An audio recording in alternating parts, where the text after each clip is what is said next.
Assalamualaikum warahmatullahi wabarakatuh. Perkenalkan, nama saya Marsha Bilatri Alia Mamonto dari Institut Agama Islam Negeri Manado, Fakultas Syariah, Program Studi Hukum Ekonomi Syariah semester 5. Jadi, pada video kali ini saya akan menjelaskan ruang lingkup wakala untuk memenuhi tugas mata kuliah Hukum Ekonomi Syariah yang diampu oleh Bapak Syamsuddin Antuli SAG MAG.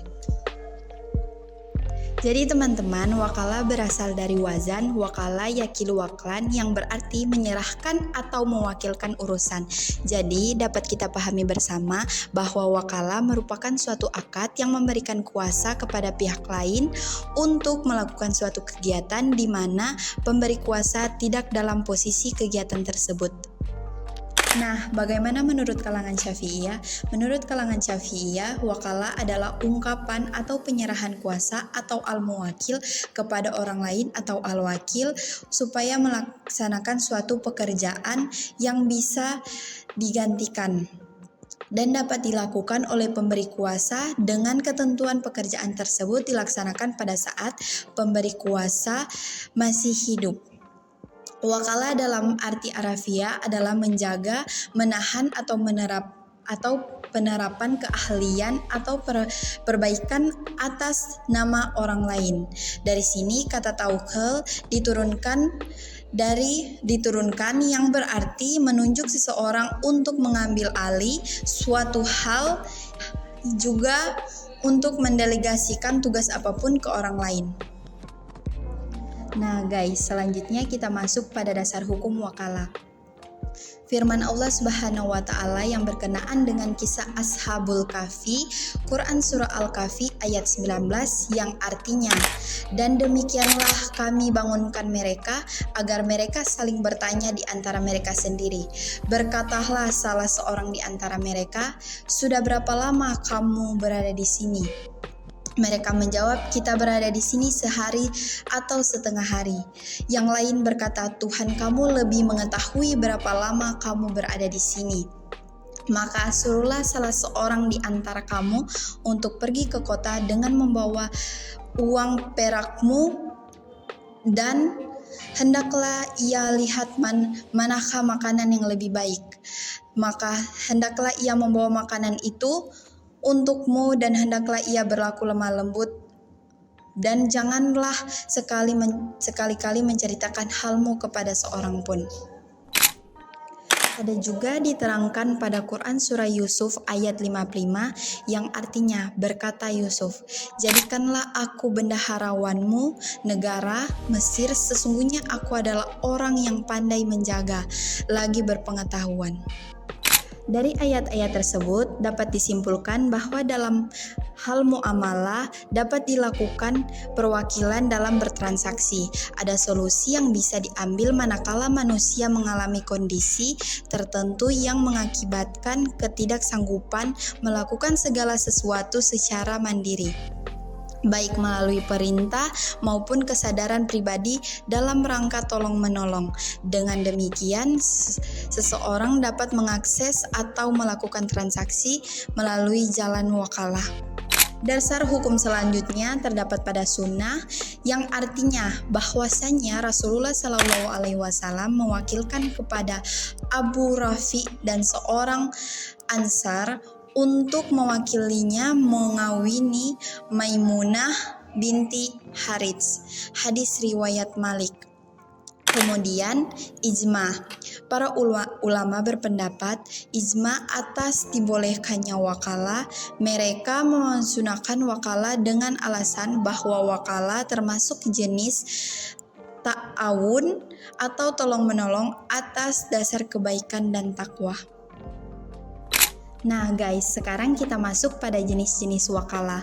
Yang pertama, al-wakala al-qasho adalah prosesi pendelegasian wewenang untuk menggantikan sebuah posisi pekerjaan yang lebih spesifik. Selanjutnya, al-wakala al-amna adalah prosesi pendelegasian wewenang yang bersifat umum, terbuka, tanpa adanya spesifikasi, seperti contohnya, berikanlah aku mobil apa saja yang kamu temui.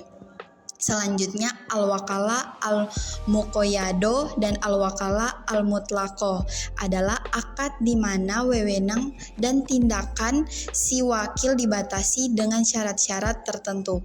Misalnya, jualah mobilku dengan harga 100 juta jika kontan dan 150 juta jika kredit.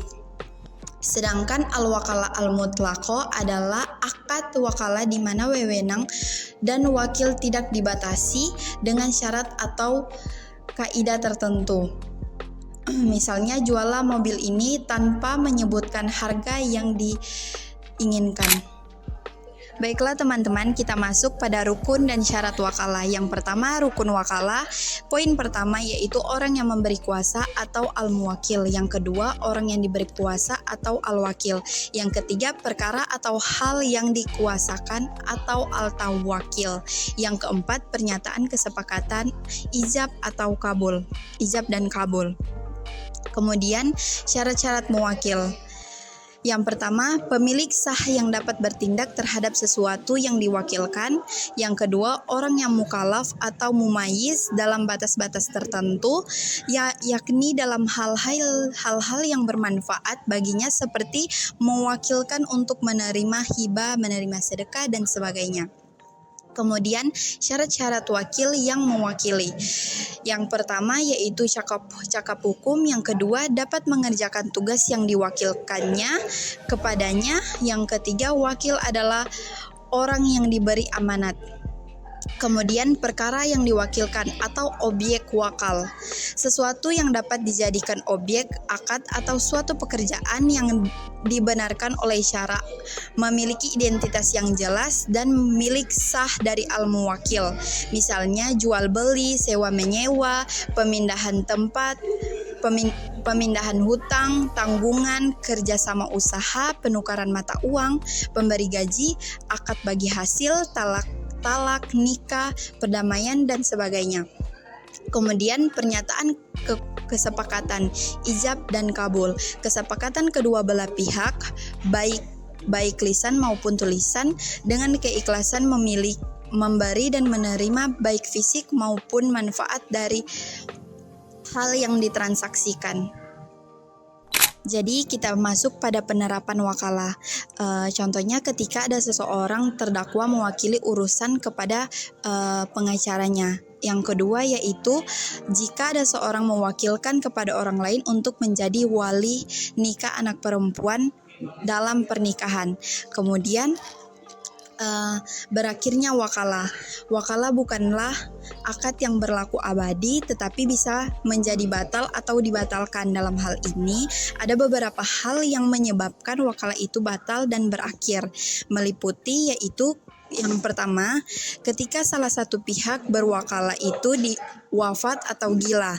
Yang kedua, apabila maksud yang terkandung dalam wakalah itu sudah selesai pelaksanaannya atau dihentikan maksud dari pekerjaan tersebut. Yang ketiga, diputuskannya wakalah tersebut oleh salah satu pihak yang menerima kuasa dan berakhir karena hilangnya kekuasaannya atau hak pemberi kuasa atau suatu objek yang dikuasakan. Keempat, dihentikannya aktivitas atau pekerjaan dimaksud oleh kedua belah pihak.